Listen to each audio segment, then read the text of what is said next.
वसई विरार शहर महानगरपालिकेनं आज कालपासून जी सुरू केलेली जी कारवाई होती, आज दुसऱ्या दिवशी ही कारवाई आता शेवटी 6 वाजता आज थांबलेली आहे। आपण बघू शकता की आज दिवसभरामध्ये जवळपास 2 इमारती ज्या आहेत हे पालिकेच्या तोडक कारवाईमध्ये पाडण्यात आलेले आहेत। आपण बघितलं तर ही समोरची साई कृपा ही इमारत आहे आणि त्याच्या मागे जी इमारत होती ती अंकिता अपार्टमेंट ही नावाची इमारत होती। ह्या दोन्ही इमारती ज्या आहेत पालिकेनं भुईसपाट केलेल्या आहेत।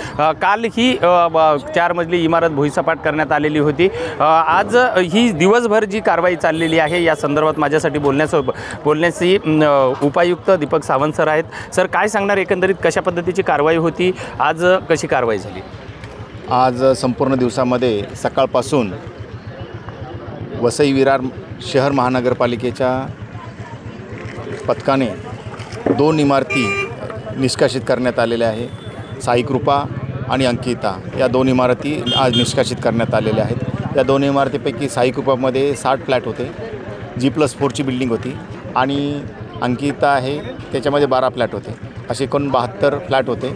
या दोन्ही इमारती आज निष्कासित करण्यात आलेल्या आहेत। सर, ही कारवाई आता पुढं कशी सुरू राहणार आहे, पुढचं नियोजन काय आहे आणि पुन्हा आणखी किती इमारती बाकी आहेत? नाही, यानंतरच्या ज्या राहिलेल्या इमारती आहेत त्याचं सोमवारपासून परत नियोजन करण्यात येणार आहे।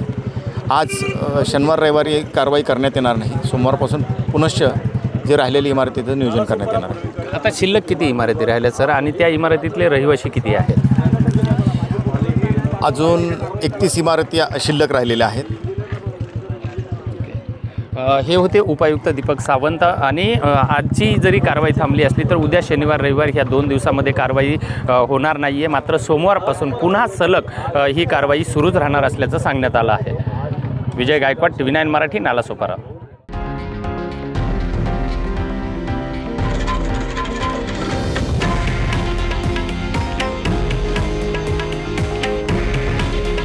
हे आहे देशातील नंबर 1 न्यूज नेटवर्क आणि आपण पाहत आहात TV9 मराठी।